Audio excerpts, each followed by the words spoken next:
Authored by James George Jodras via the Strategic Culture Foundation. U.S.-Russia enmity is here to stay. Cold War II is a fact of life for the foreseeable future.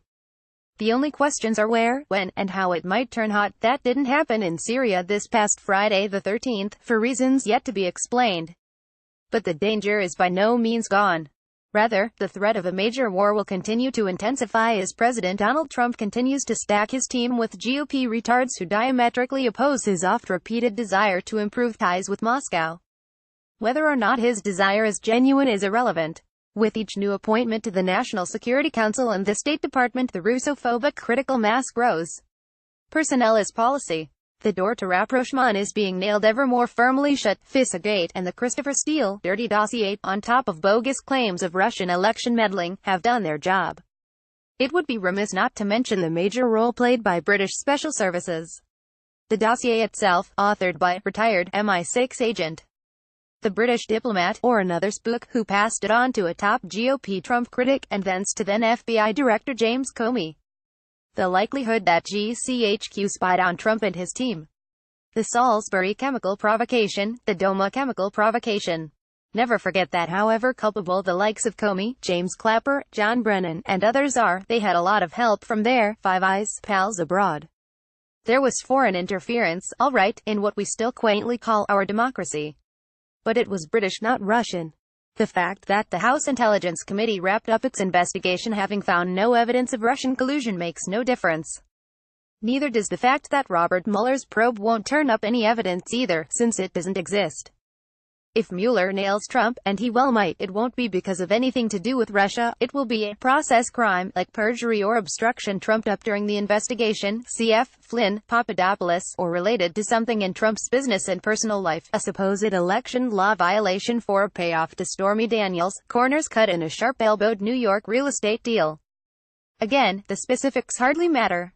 If Trump's head rolls, the new President Mike Pence, Vice President Nikki Haley administration will be even more anti-Russian. To quote America's school marmish Metternich of Turtle Bay, Russia will never be our friend, we'll slap them when needed. Surely Russia would never be crazy enough to slap back. For Republicans, the factual vacuum at the heart of Russiagate only means that the narrative of Trump's canoodling with the Kremlin just flips on a partisan basis to a Democratic conspiracy. The DNC paid Steele for Russian dirt. Hillary gave Putin our stocks of fissile material under the Uranium One deal. The variable, Democrat versus Republican, changes. The constant, Russia is bad, doesn't.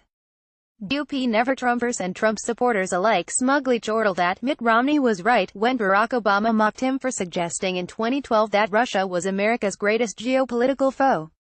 Note that putting Mitt Romney and was right in the same sentence violates basic grammar of the English language. To say that Russia is an adversary for geopolitical reasons is obvious to many people whose views matter in Washington.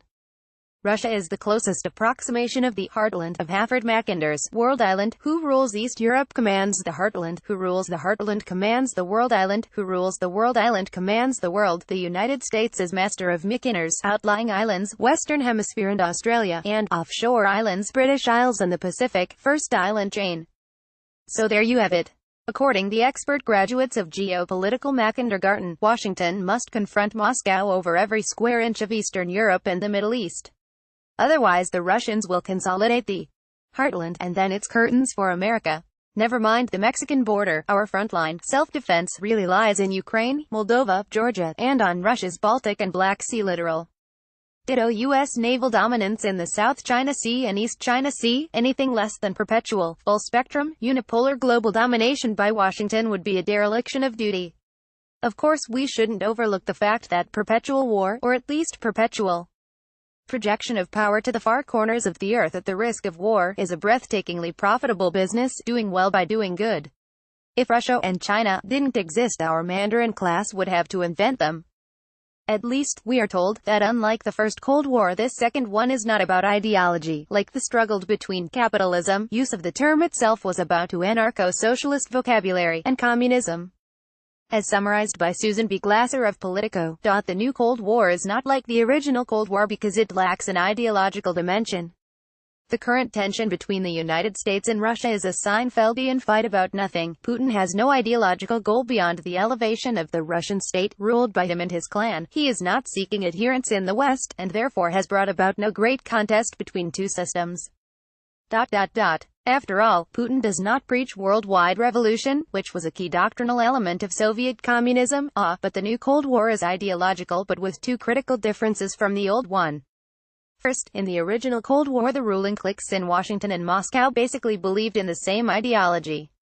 While ordinary Americans thought about communism as a murderous, godless machine of oppression, think of the Knights of Columbus's campaign to insert "under God" into the Pledge of Allegiance. Many, if not most of the irreligious intellectuals making policy firmly believed that material progress, in a mildly socialist form, was the duty of government. It was only the communists' methods they found objectionable. As described by Professor Daniel J. Mahoney of Assumption College, so many intellectuals were disarmed before the challenge of communism and could not see it for the radical evil that it was.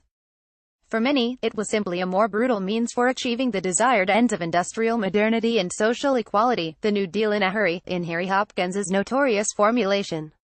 That explains in part the divide between ordinary Americans, who hated communism for its atheism as well as for its brutality, and elite opinion, which tended toward anti-communism and refused to believe in the guilt of one of its own. Second, while Glasser is right that Putin does not preach worldwide revolution, Western governments do. Just as members of the old Soviet nomenclatura depended on Marxism-Leninism both as a working methodology and as a justification for their prerogatives and privileges, denizens of the entrenched duopoly of Democrat liberal interventionists and Republican neoconservatives rely upon an ideological imperative of democracy promotion for global empire and endless wars. Perhaps the fullest expression of this was from a 1996 article by neoconservative ideologists William Kristol and Robert Kagan, misleadingly titled "Toward a Neo-Reaganite Foreign Policy," in which they called for the U.S. to establish and maintain indefinitely benevolent global hegemony, American world domination.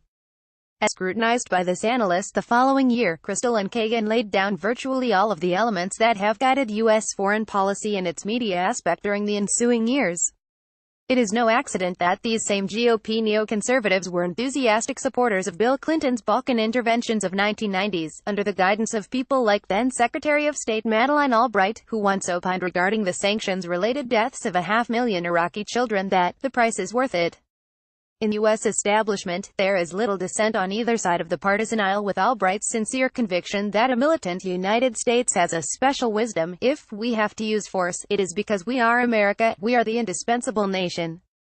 We stand tall and we see further than other countries into the future. So if some country doesn't agree with the indispensable opinion of officials in Washington, they should prepare at least to get sanctioned, if not bombed, occupied, targeted by terrorists, or set up for a color revolution, regime change, with the media cheering it on. Hence the succession of humanitarian, therapeutic wars of aggression in Serbia, Iraq, Libya, and Syria, plus regime change operations in many, many other places. After all, extremism is no vice in eliminating opposition to the inexorable forward march of liberal democracy, against its benighted opponents, nationalists, neo-fascists, xenophobes, racists, anti-Semites, champions of neo-Marxism, protectionists, forces of illiberalism, conspiracy-mongers, fringe websites that spread fake news, and other insects of their ilk. From the Renewed Democracy Manifesto, paragraph 8. Somehow it's a bit reminiscent of another famous manifesto. It's easy to see why a revived, national, non-communist Russia is the main enemy for the ideologists of this foe, America. The promise of putting America first, which is why the real America elected Donald Trump, terrified them. Unfortunately, the ersatz America has taken firm hold of the key levers of power. Worse, Trump handed those levers to them.